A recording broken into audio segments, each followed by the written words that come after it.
Hi everyone, welcome to Balu IQ online classes. ఈ వీడియోలో మనం డిస్కస్ చేయబట్టేటువంటి టాపిక్ ఏంటండి అంటే ఏదైతే మనకి ఇండియన్ పాలిటీకి సంబంధించినటువంటి ఇంపార్టెంట్ కరెంట్ అఫైర్స్ ఏవైతే ఉన్నాయో వాటిని మనం ఈ వీడియోలో డీటెయిల్గా డిస్కస్ చేసుకుందామండి.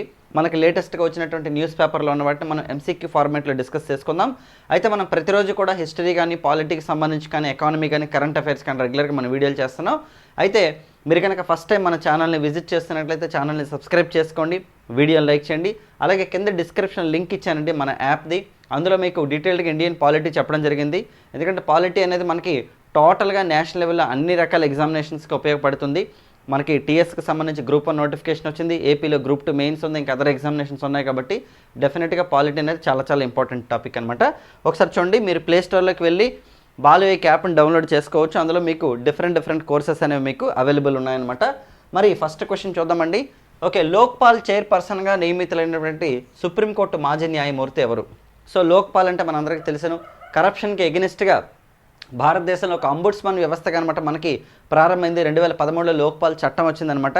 అయితే మొన్నటిదాకా మనకి పినాకిని చంద్రఘోష్ గారు అనమాట ఓకే చైర్పర్సన్గా ఉండేవారండి లోక్పాల్కి. మరి ప్రస్తుతం ఎవరో చూద్దాం. చూడండి options: justice Ajay Manikrao Khanwilkar, justice Rituraj Awasthi, justice Sushil Chandra and justice Pankaj Kumar అండి. ఆన్సర్ వచ్చేసి మాణిక్రావ్ కాన్విల్కర్ అండి. జస్టిస్ అజయ్ మాణిక్రావ్ కాన్విల్కర్ గారు అనమాట లోక్పాల్కి చైర్పర్సన్గా ఎంపిక కావడం జరిగిందనమాట. మరి రితురాజ్ అవస్థి గారు మీ అందరికీ తెలిసిందే, మనకి లా కమిషన్ చైర్పర్సన్గా ఉన్నారనమాట. ఇన్ఫ్యాక్ట్ ఏంటంటే ఇప్పుడు ప్రజెంట్ లోక్పాల్లో కూడా మెంబర్గా కూడా ఎన్నికవడం జరిగిందండి. చూడండి ఇక్కడ సభ్యులుగా 6 నియమించారు. అలాగే లోక్పాల్ చైర్పర్సన్గా జస్టిస్ కాన్విల్కర్ గారు అనమాట ఉన్నారండి. మరి ఇక్కడ అబ్జర్వ్ చేస్తే మనకి మహారాష్ట్రలోని పూణేలో జన్మించారనమాట మనకి కాన్విల్కర్ గారు. ఇక్కడ తీసుకుంటే అవినీతి నిరోధక అంబుడ్స్మన్ లోక్పాల్కి చైర్పర్సన్గా సుప్రీంకోర్టు మాజీ న్యాయమూర్తి జస్టిస్ అజయ్ మాణిక్రావ్ కాన్విల్కర్ ఎన్నికయ్యారండి. జ్యుడిషియల్ సభ్యులుగా ఓకే అంటే judiciary members, non judiciary members ఉంటారనమాట. యాక్చువల్లీ అందులో జ్యుడిషియరీ మెంబర్స్ తీసుకుంటే హిమాచల్ ప్రదేశ్ మాజీ హైకోర్టు ప్రధాన న్యాయమూర్తి గారు అంటే లింగప్ప నారాయణ స్వామి గారు, అలాగే అలహాబాద్ హైకోర్టు మాజీ ప్రధాన న్యాయమూర్తి జస్టిస్ సంజయ్ యాదవ్ గారు, ప్రస్తుతం లా కమిషన్ చైర్మన్గా ఉన్నటువంటి ఓకేనండి. అలాగే ఒకప్పుడు కర్ణాటక మాజీ హైకోర్టు చీఫ్ జస్టిస్గా ఉన్నటువంటి రితురాజ్ అవస్థి గారిని నియమించారండి. మరి నాన్ జ్యుడిషియరీ మెంబర్స్ తీసుకుంటే మనకి సుశీల్ చంద్ర, పంకజ్ కుమార్ గారు అండ్ అజయ్ టర్కే గారు కూడా మనకి నియమితులు అవడం జరిగింది. చాలా ఇంపార్టెంట్. ఓకే, మనం ఇందాక డిస్కస్ చేసుకున్నట్టు ఫస్ట్ చైర్పర్సన్ ఎవరండి అంటే మనకి పినాకిని చంద్రఘోష్ గారు అండి. 2019 నుంచి మనకి 2022 మే 27 వరకు మనకు ఉన్నారనమాట. చాలా ఇంపార్టెంట్. డెఫినెట్గా మనకి దీని మీద క్వశ్చన్ వచ్చే అవకాశం ఉంది. అయితే మనకి సాధారణంగా తీసుకుంటే ఎగ్జామ్స్లో మనకి లెందియెస్ట్ క్వశ్చన్స్ అడుగుతారండి. కాకపోతే కరెంట్ అఫైర్స్ కాబట్టి కొంచెం మనం ఈ విధంగా ప్లాన్ చేస్తున్నాం. అలాగే మీరు ప్రీవియస్ పాలిటీ క్లాస్ కనుక చూసినట్లయితే అందులో మీకు లెంగ్తీ క్వశ్చన్స్ ఇవ్వడం జరిగింది. Which of the following not true కానీ లేదంటే స్టేట్మెంట్ ఓరియంటెడ్ క్వశ్చన్స్ అనేది మనం ప్రొవైడ్ చేయడం జరిగింది. ఇక్కడ నుంచి కూడా అన్ని మోస్ట్లీ మనం అలాగే ప్రొవైడ్ చేద్దాం. చూడండి, కేంద్ర న్యాయశాఖ జారీ చేసిన ఎన్నికల నిబంధనల సవరణ ప్రకారం ఎన్ని సంవత్సరాల వయసు దాటిన వారు ఇంటి వద్ద నుంచే తమ ఓటును వినియోగించుకోవచ్చు? రీసెంట్గా మనం తీసుకుంటే న్యాయశాఖ అనమాట అంటే మనకి లా అండ్ జస్టిస్ మినిస్ట్రీ అనమాట ఒక రిపోర్ట్ ఇన్ ద సెన్స్ ఏంటంటే ఒక నోటిఫికేషన్ జారీ చేసింది అనమాట. అంటే పోస్టల్ బ్యాలెట్ ఓటింగ్కి సంబంధించి అనమాట. ఎందుకంటే జనరల్గా సాధారణంగా ఎంప్లాయీస్ అందరూ కూడా ఏంటంటే వాళ్ళు ఎన్నికల విధుల్లో ఉంటారు కాబట్టి ముందుగుండానే పోస్టల్ బ్యాలెట్ ద్వారా వాళ్ళు ఓటును వినియోగించుకుంటారు. కానీ ఎవరైతే ఓకే సీనియర్ సిటిజన్స్ ఎవరైతే ఉంటారో ఓకేనండి వాళ్ళకు కూడా ఒక ఏజ్ లిమిట్ అనేది పెట్టడం జరిగిందనమాట. ఇదివరకు వచ్చేసి ఓకే ఒక సర్టెన్ ఏజ్ ఉంటుంది. ఇప్పుడు దాన్ని ఎంతకి పెంచారో చూద్దాం ఒకసారి మనం. ఆప్షన్స్ 80, 82, 85, 75 అండి. 85 సంవత్సరాలండి. అంటే 85 అంటే మొన్నటి వరకు 80 సంవత్సరాలు ఉండేది. అంటే రీసెంట్ కరెంట్ అఫైర్స్లోకి వచ్చింది అది కూడా న్యూస్లోకి.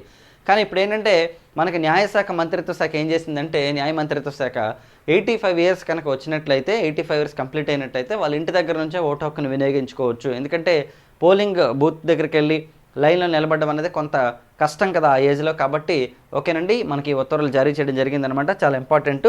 ఓకే, మరి ఇక్కడ తీసుకుంటే ఒకసారి చూద్దామండి. చూడండి ఇక్కడ 85 ఏళ్ళు నిండిన వారికే పోస్టల్ బ్యాలెట్ అంటూ మనకి ఇచ్చారు. ఎన్నికల్లో పోస్టల్ బ్యాలెట్ సౌకర్యం వినియోగించుకోవడానికి ఇదివరకు 80 ఇయర్స్ ఉండేది అర్హత. ఇప్పుడు దాన్ని 85 ఇయర్స్కి మనకి పెంచడం జరిగింది. చూడండి ఇక్కడ 1961లో ఉన్నటువంటి ఎలక్షన్ రూల్స్కి సంబంధించినటువంటి చట్టం ఏదైతే ఉందో అందులో 27A క్లాస్ని సవరిస్తూ కేంద్ర న్యాయశాఖ ఒక నోటిఫికేషన్ ఇచ్చిందండి. చాలా ఇంపార్టెంట్. ఇలాంటి క్వశ్చన్స్ అడిగే ఛాన్సెస్ మనకి ఎగ్జామ్స్లో ఉంటాయన్నమాట. పాలిటీ రిలేటెడ్లో భాగంగా మనం చిన్నవే అని మనం అనుకుంటాం కానీ మనకి ఒక మార్క్, మనకి పెద్ద క్వశ్చన్ ఇచ్చినా ఒక మార్కే, చిన్న క్వశ్చన్ ఇచ్చినా ఒక మార్కే. కాబట్టి ప్రతిదాన్ని కూడా కొంచెం మనం డీటెయిల్గా మైక్రో లెవెల్లో కనుక డిస్కస్ చేసుకున్నట్లయితే గ్యారంటీగా మనకి చాలా మార్కులు అనేవి కవర్ అయ్యే అవకాశం ఉంటుంది. ఎందుకంటే మనం డెప్త్ క్వశ్చన్స్ ఎలాగా చదువుతామో కొన్ని క్వశ్చన్స్ ఏంటంటే మనం అక్కడికి వెళ్ళాక 80నా 82 80 85 అనే చిన్న డౌట్ వస్తుంది యాక్చువల్లీ. సో కాబట్టి వీటిని కూడా మనం మల్టిపుల్ టైమ్స్ రివిజన్ చేయడం మంచిదన్నమాట. చూడండి, మా పార్లమెంట్ భద్రతా విభాగ అధిపతిగా ఇటీవల ఎవరిని నియమించారు? ఓకే, అంటే పార్లమెంట్ సెక్యూరిటీ. మనకు కొత్తగా పార్లమెంట్ స్టార్ట్ అయింది. నూతన పార్లమెంట్ భవనం వచ్చేసి మనకి త్రిభుజాకారంలో ఉంది. ఇదివరకు వచ్చేసి సర్కిల్ ఆకారంలో ఉంది, వృత్తాకారంలో ఉండేది అనమాట. మనకి సెంట్రల్ వెస్ట్ ప్రాజెక్ట్లో భాగంగా అనమాట మనకి పార్లమెంట్ అనేది మనకి కొత్త భవనం స్టార్ట్ అయింది కదా. అయితే మరి దానికి సంబంధించి తీసుకుంటే భద్రతా విభాగ అధిపతిగా మీ అందరికీ తెలిసిన December 13, 2023 ఓకేనండి, ఆల్మోస్ట్ ఓకే ఒక ఇద్దరు సభ్యులు అనమాట, అంటే మొత్తం 4 మెంబర్స్ అనమాట పార్లమెంట్ ఆవరణలో కొంత అలజడిని క్రియేట్ చేయడం జరిగిందనమాట. ఇదివరకు కూడా మనం తీసుకుంటే ఓకే పార్లమెంట్ మీద అదే డేట్న December 23 December 13 అనమాట అటాక్ జరగడం జరిగిందనమాట. సో దాన్ని దృష్టిలో పెట్టుకొని మనకి ఇటీవల ఒక పర్సన్ నియమించారండి. ఎవరని చూద్దాం. ఆప్షన్స్ అనురాగ్ అగర్వాల్, రఘుబీర్ లాల్, అలోక్ వర్మ అండ్ ఓకేనండి అలోక్ శర్మ. ఓకే, మరి ఇక్కడ చూస్తే అనురాగ్ అగర్వాల్ అండి ఆల్రెడీ పార్లమెంట్ భద్రతా విభాగ అధిపతి ఉన్నారనమాట. కాకపోతే ట్రాన్స్ఫర్ చేసి కొత్త పర్సన్ మనకి అపాయింట్ చేయడం జరిగింది. ఇక్కడ చూడండి, పార్లమెంట్ భద్రతా విభాగ అధిపతిగా IPS అధికారి అనురాగ్ అగర్వాల్ని నియమించారండి. 3 ఏళ్ల పాటు ఆయన జాయింట్ సెక్రటరీ పదవిలో కొనసాగుతారు. ఈ మీదకు లోక్సభ సెక్రటేరియట్ ఉత్తర్వులను జారీ చేసింది. ఇంతకు మునుపు ఉన్నటువంటి జాయింట్ సెక్రటరీగా ఉన్నటువంటి రఘుబీర్ లాల్ గారు వచ్చేసి తిరిగి ఆయన క్యాడర్కి, అంటే ఇక్కడ ఏమవుతుందంటే కొన్నిసార్లు డిప్యుటేషన్ అవుతుందన్నమాట. మీరు కూడా రేపొద్దున గవర్నమెంట్ ఎంప్లాయ్ అయిన తర్వాత ఏం చేస్తారంటే మీకు ఏమైనా సరే ఎడిషనల్గా ఏమైనా వినియోగించుకోవాలని అనుకున్నప్పుడు ఏం చేస్తారంటే డిప్యుటేషన్గా అనమాట వేరే క్యాడర్లోకి వెళ్తారు. అంటే క్యాడర్ అనేది మారదు, కాకపోతే ఏంటంటే మీ తలక డ్యూటీస్ అనేవి మారే ఛాన్సెస్ ఉంటాయి అనమాట కొన్ని రోజుల పాటు. ఆ తర్వాత మళ్ళీ ఏం చేస్తారంటే మీ తలక డ్యూటీలోకి మళ్ళీ మీరు వచ్చేవచ్చు అనమాట యాక్చువల్లీ. సో కాబట్టి అలా అబ్జర్వ్ చేస్తే మరి December 13 లోక్సభలో 2 వ్యక్తులు సందర్శకుల గ్యాలరీ నుంచి ఓకేనండి సభలో పొగగొట్టాలతో గందరగోళం క్రియేట్ చేశారండి. సో వీటన్నింటి మధ్యలో మనకు వచ్చేసి ఇది జరిగిందండి, అంటే ఈ అపాయింట్మెంట్ జరిగిందనమాట. నెక్స్ట్ చూడండి, భారతీయ సో నెక్స్ట్ క్వశ్చన్ చూద్దామండి. భారతీయ నూతన నేర న్యాయ చట్టాలు ఏ తేదీ నుంచి అమల్లోకి వస్తున్నాయి? చూడండి, ఇక్కడ మనం తీసుకుంటే సార్ మరి తేదీలు అడుగుతారా అంటే రీసెంట్గా మనకి Group 2 మెయిన్స్ కనుక తీసుకున్నట్లయితే మనకి విడాకులకు సంబంధించిన చట్టం ఏదైతే మనకు ఉందో, అంటే డౌరీ యాక్ట్ ఏదైతే ఉందో మనకి 1900 అంటే వరకట్ల నిషేధ చట్టం ఏదైతే ఉందో 1961లో ఏ తేదీని అమల్లోకి వచ్చిందని మనకు అడిగారు అనమాట యాక్చువల్లీ. సో కాబట్టి అడగవచ్చు, ఎందుకంటే ఇదివరకు GST కూడా మనకు అడిగారండి ఒకసారి. 2017 July 1 అనుకుంటా GST అమల్లోకి వచ్చినటువంటి డేటు. ఓకే, అప్పటికి మనకి ప్రణబ్ ముఖర్జీ గారు అనమాట రాష్ట్రపతిగా ఉన్నారు. మరి ఇప్పుడు భారతీయ నూతన నేర న్యాయ చట్టాలు ఏ తేదీ నుంచి అమల్లోకి రానున్నాయి? ఆప్షన్ చూద్దాం. June 1, 2024, July 1, 2024, August 1, 2024 and May 1, 2024 అండి. ఆన్సర్ వచ్చేసి July 1 అండి. చాలా ఇంపార్టెంట్ ఇది కూడాను. మనం తీసుకుంటే బ్రిటిష్ వాళ్ళు ఇంట్రడ్యూస్ చేసినటువంటి ఏవైతే చట్టాలు ఉన్నాయో, ఓకే బ్రిటిష్ వాళ్ళు ఇంట్రడ్యూస్ చేసినటువంటి చట్టాలు ఏవైతే మనకి ఏంటి కామన్ సివిల్ కోడ్ కానీ, అంటే యూనిఫామ్ సివిల్ కోడ్ కానీ, లేదంటే కామన్ సివిల్ కోడ్ కానీ, లేదంటే మనకి ఇండియన్ పేనల్ కోడ్ కానీ, లేదంటే క్రిమినల్ ప్రొసీజర్ కోడ్ కానీ, ఇవన్నీ కూడా మనకి వచ్చాయి. 1859, 1860, 1861లో మనకి వచ్చాయన్నమాట యాక్చువల్లీ. కానీ వాటి ప్లేస్లో అంటే ఆ పాత చట్టాలు కాకుండా కొత్త చట్టాలని మన గవర్నమెంట్ ఆఫ్ ఇండియా అనమాట రీసెంట్గా పార్లమెంట్లో మార్చడం జరిగిందండి.